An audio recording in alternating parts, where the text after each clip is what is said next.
Hello students, I am Gunjan Malik Manocha, Assistant Professor, Institute of Hotel and Tourism Management, Maharishi Dayanand University, Rohtak. Welcome to EPG Pathshala. We are studying the paper Managing Culture and Diversity, and today we will study the module Cross-Cultural Management. The learning outcomes of this module will be, by the end of this module, students will be able to understand the concept and the relevance of cross-cultural management in a business organization. They will get familiar with the strategies of managing cross-cultural differences in an organization. So let's start with introduction. The technological achievements of the present era have brought people closer together as the world is becoming a global village in a true sense. People from different parts of the world are working together, and in spite of the cultural backgrounds, they are communicating with each other. Cultural diversity deals with cultural differences within the nation. The way in which the things are done in one culture may not hold good for another culture. Further, the same activity performed in two cultures may convey different meanings and generate different results. Dealing with people from unlike cultural backgrounds, it requires knowing the cultural diversities. For instance, what we say and what we should avoid saying, how to communicate, the way we deal with them, and to be aware of the cultural taboos, because what is accepted in one culture might be unacceptable in another culture. Obviously, managing people across different cultures form a part of the cross-cultural management. To effectively manage an organization, the cross-cultural issues must be understood, they must be interpreted, and as well as managed effectively to harvest the benefits. Well, a very good example of that is Hewlett-Packard, HP operations. Now, HP proclaims and demands that cultural diversity gives it competitive advantages and strengths. Due to diversity, HP gets the best creative solutions and is able to be more innovative with the divergent ideas they get from people across the cultures. Wherever HP operates, it observes the local culture prevailing in that country. Globalization gives a unique opportunity of operating in different countries, with employees of different cultures in a particular unit and so forth. Cultural diversity should never be viewed as a menace. Analytical thinking, it helps to convert the threat into an opportunity. The prime necessity in a global company at any stage of globalization is basically managing the culture. Now, what is culture? Culture includes norms which are based on the learning attitudes, the values and the beliefs. Culture is also the moral, the social and the behavioral norms of an organization, which is again based on the beliefs, the attitudes and priority of its employees. Culture is a set of values, beliefs, languages and norms that guide the human behavior in a country. Well, Mondi in 2009 said that culture is a learned behavior that develops as the individual grows from the childhood to the adulthood. In India, religions and the religious beliefs, they are additional detriments of culture. Asian culture norms promote loyalty and teamwork among citizens working in corporate or the organizations. Hence, it becomes very important for a manager to understand the cultural differences present in any organization. Levels at which a culture works. Culture basically works at two levels, national level and organizational level. As you can see, the national cultures are acquired during childhood and these national cultures are stable. The underlying values of national culture remain same and the afterward changes that occur are basically the practices. Now, at organizational level, organizational cultures do not remain same in all the corporates. They fluctuate from one company to another company, even in the same country. Now, Trompinars in 1993 identified and described four types of organizational cultures: family, Eiffel Tower, guided missile and incubator. Now let's have a detailed explanation of these four types. Types of organizational cultures. The first culture, which is family. In family type of organizational culture, there is a strong emphasis on the hierarchy and orientation to the person. The second is Eiffel Tower. There is a strong emphasis on the hierarchy as the tower and orientation to the task. Third is guided missile. In this type of organizational culture, there is a strong emphasis on equality in the workplace and orientation to the task. And fourth is incubator. In incubator, there is again a strong emphasis on equality and personal orientation. Now, in the previous slide, we discussed the types of organizational culture, and this slide shows the diagram for the same. The Trompinar's multicultural company. These are the four types of organizational cultures: family, Eiffel Tower, guided missile, and incubator. Now, levels at which a culture works. The first level is occupational level. Now, occupational culture also plays a very important role, and it comes between the national and the organizational cultures. Second is gender level. The gender differences are recognized within the same culture. There is what can be called as a men's culture that differs from a women's culture. Technically, males and females have the ability to perform the same tasks at the workplace, but they do not respond in the same way to the symbols used in the society. Now, let's discuss the characteristics of a company's culture. The diagram says the first characteristics is there should be clarity of the mission statement. Second, employee engagement and commitment. Third is freedom to use discretion. Next is extent of empowerment. Then integrity and cohesion among the employees in the workplace. Another important characteristic is the interpersonal trust and relationships. And a good company's culture has effective leadership styles. It has structured and documented systems and processes. Then it should have performance-based compensation, reward and incentive system. And last but not the least, it should have customer orientation. Some more characteristics of a company's culture are internal and external communications, commitment to learning and skill development, laying emphasis on recruiting and retaining the outstanding employees.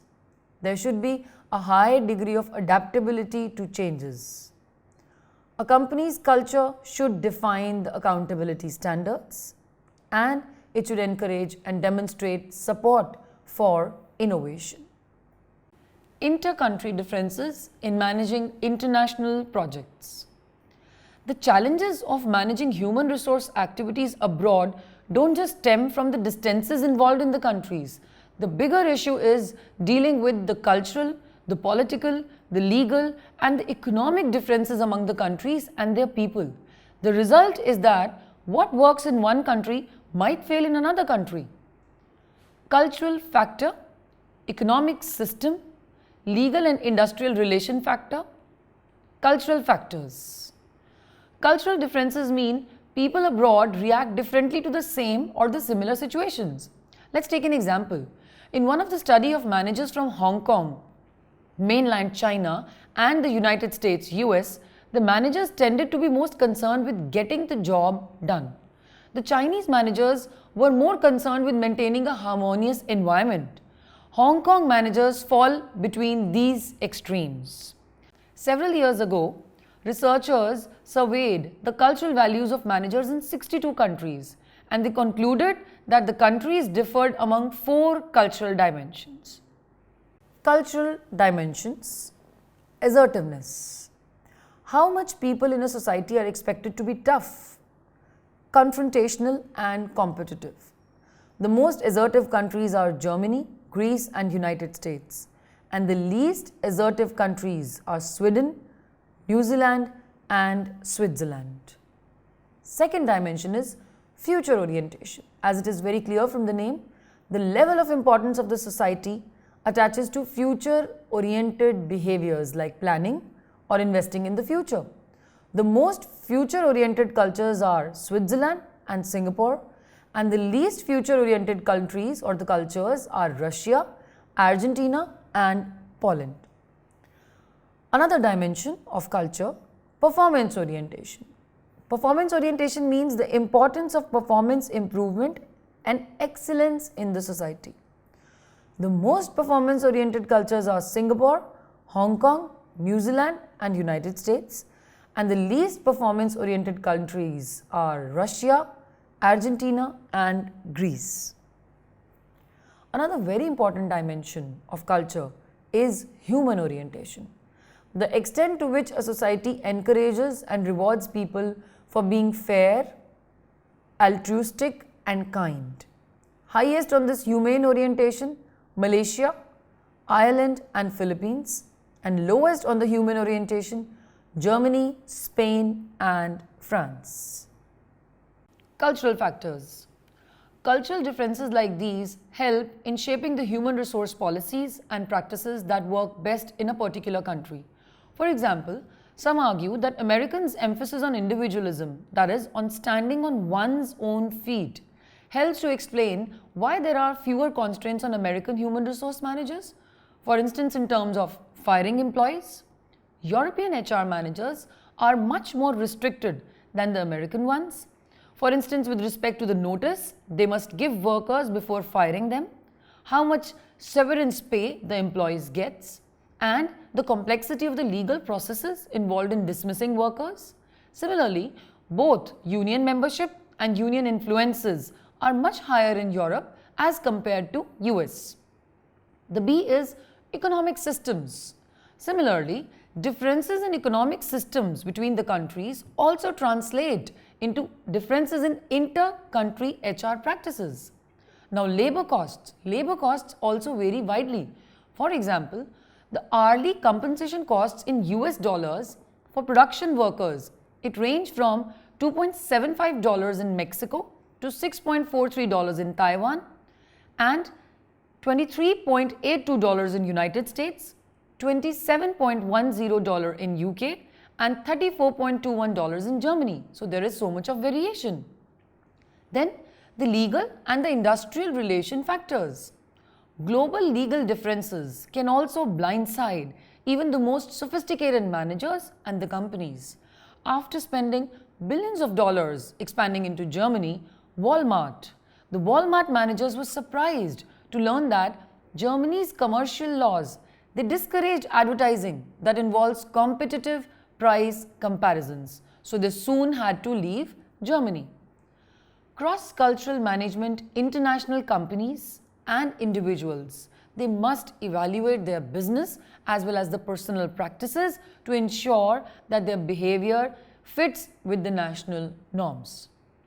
In addition to being a part of national culture, people are simultaneously part of other cultures like the professional or the organizational ones. Further, they may have more than one national culture. We all know that culture is a complex phenomena. So the cross-cultural environment of a global company is capable of producing both negative as well as positive results for it. For instance, the organizations that keep a culturally diverse workforce, they may achieve better creativity, they may achieve better productiveness, or they can also have wider business opportunities. But the same cultural differences, it may also act as a stumbling block to the success of global HR operations due to the communication bottlenecks. In all these, the effectiveness of communication in the cross-cultural environment makes the critical difference between the success or the failure. Cross-cultural management focuses on reducing the cross-cultural differences and the barriers and creating cross-cultural awareness in order to have better communication and better cooperation at the workplace. Now, cross-cultural management describes organizational behavior within the countries and the cultures, and it also compares organizational behavior across the different countries and cultures. Now, it is the toughest job of a cross-cultural manager to keep his employees involved in all the tasks by keeping their differences aside. He has to keep all those differences aside. Now, this will not only help in retaining the employees, but also to stay in the organization for a longer period of time. Hence, it is very necessary to recognize that what is the business culture, what are the management values, and what are the methodologies across the globe. To reduce the cross-cultural related troubles and barriers, global managers, must be well trained. They must be well trained to do what? To understand, to acknowledge and to adapt to the differences in the cultures. Since companies operating at the global level continuously need people who can operate in cross-cultural environment, the IHRM, that is International Human Resource Management, should focus on the aspects like cultural awareness, multiple communication techniques and styles, language familiarization, which is very important, and application of relevant technology necessary for the successful management of the diverse work groups of employees in cross-cultural environment of the company. Now, the International HR Department can organize the cross-cultural training to expose the employees to the cultures in a planned manner to enable them to acquire the functional and the communication skills which are essential for the cross-cultural environment. Now, what is cross-cultural training? Cross-cultural training should result in the expatriate learning both content and the skills that will improve the interactions between the host country individuals by reducing the misunderstandings and the inappropriate behaviors. Culture management elements. Now, a company striving to manage culture needs to pay attention to 4 dimensions. What are those dimensions? According to Parikh 2008, those dimensions are structural elements, processes, strategy and tactics to be employed. Culture change must be built into the system such that the new culture becomes that part of the organization. Now, this necessitates paying attention concurrently to the processes underlying the structural elements and also the plan of action, that is strategy. Both the processes and strategies must be broad and clearly thought out. The strategy must be split into specific action steps which we call tactics. Now, the 4-fold SPST model emphasized and proposed by Parikh 2008 helps to smoothen out the process of culture management. Now, let's discuss this 4-fold SPST model. Now, SPST stands for structural elements, P stands for processes, S stands for strategy and T stands for tactics. Now, this table clearly indicates that there are 7 things which are included in the structural elements.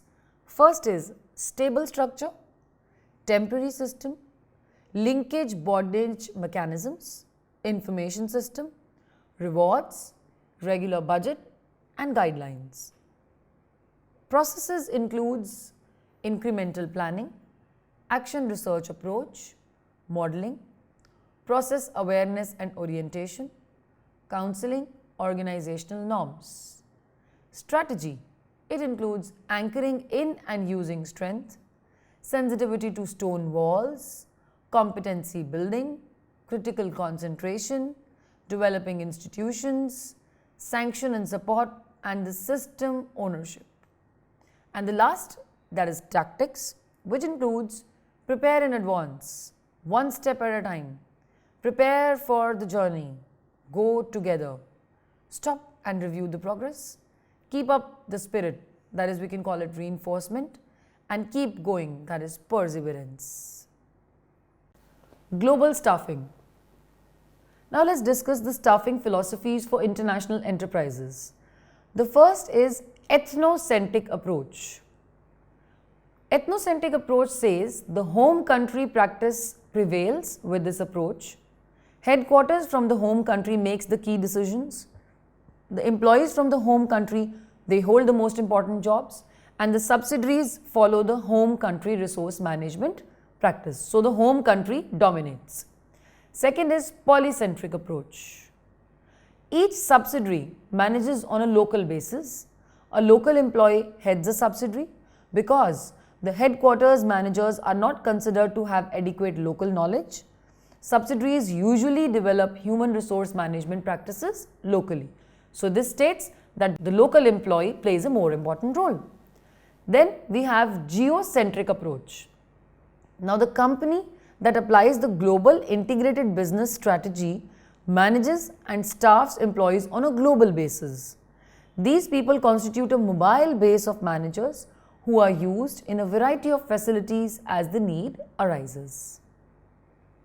Second is classification of international staffing. The international staffing we have classified into 4 things. First is expatriates, second is host country nationals, third is locals, and fourth is the third country national. Now, who is an expatriate? Expatriate are the non-citizens of the countries in which they are working.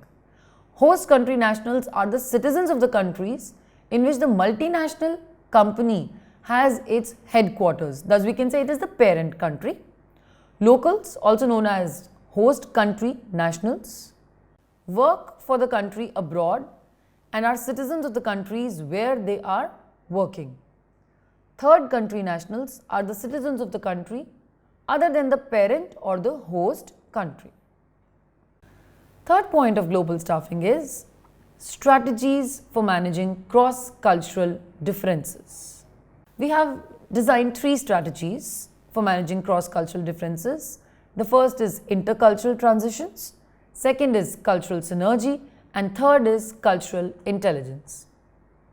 So let's first discuss the intercultural transitions.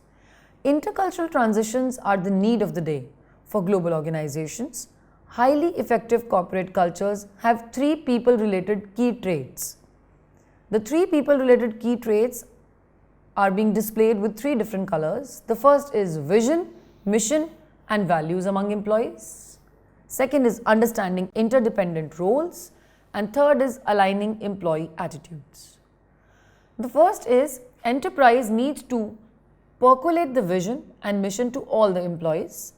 The management must take adequate care to ensure that the vision and the mission statements are unambiguous, that is, they are clear. Understanding interdependent roles. Enterprises need to promote interpersonal understanding, keeping cultural differences aside. A strong urge to achieve team goals is likely to eliminate or reduce the diversity which arises from cultural differences. And the third is aligning employee attitudes. Well, enterprises have to initiate to establish strong alignment of the employee attitudes and the strategic goals and objectives. Second, cultural synergy. Now, what is cultural synergy? Cultural synergy is derived from the Greek word meaning working together. Cooperative and combined action where the objective is to increase effectiveness. Synergy is the cooperative and combined action from 2 or more relevant cultural sources which produces mutually acceptable and beneficial results for participants. This powerful concept represents a dynamic process which involves joint action in which the total effect is greater than the sum of effects when acting independently, involves adapting and learning, does not signify a compromise, yet in true synergy nothing is given up or lost, creates an integrated solution, and develops the potential of the members by facilitating the release of team energies. Synergy begins between the colleagues, then extends to their organizations, and finally to the countries. And the third point is cultural intelligence. Well, in order to live within a specific culture, the individual is supposed to adapt the differences in that culture. According to Peterson, 2004, cultural intelligence is the ability to exhibit certain behaviors, including skills and qualities, which are culturally tuned to the attitudes and value of others. Cultural intelligence covers some other areas also, like linguistic intelligence, spatial intelligence, intrapersonal intelligence, and interpersonal intelligence. Now, let's explain all these types of intelligences. First is linguistic intelligence. It is helpful to learn about the customer's native language, and using international business English can increase effectiveness when communicating with the persons of other cultures. What is spatial intelligence? It involves the space used during meetings and introductions. Intrapersonal intelligence, it involves awareness of one's own culture style in order to make adjustments to the international counterparts. And interpersonal intelligence it includes the ability to understand other people and their motivations. Summary. Cultural diversity deals with cultural differences within a nation. The way in which things are done in one culture may not hold good for another. Globalization gives a unique opportunity of operating in different countries with employees of diverse cultures in a particular unit. The prime necessity in a global company at any stage of globalization is basically managing the culture. Culture is a learned behavior that develops as individuals grow from childhood to adulthood. There are certain levels at which a culture can work. Those levels are the national level, organizational level, occupational level, and even the gender level. Major challenge in managing international projects is basically the inter-country differences. The critical issue in dealing with cultural, political, legal, and economic differences among the countries and their people. The organizations that keep a culturally diverse workforce, they may achieve better creativity. These are the benefits. They get better productiveness. They also have wider business opportunity. But the same cultural differences, they can also act as a stumbling block to the success of the global HR operations, and the reason can be the communication bottlenecks. Cross-cultural management focuses on reducing those differences and barriers and creating cross-cultural awareness in order to have better communication and cooperation at the workplace. Now, a company which is striving to manage culture, it needs to pay attention to 4 elements. The first is the structural element, second is the processes, third is strategy, and the fourth is tactics to be employed. Intercultural transitions are the need of the day for the global organizations.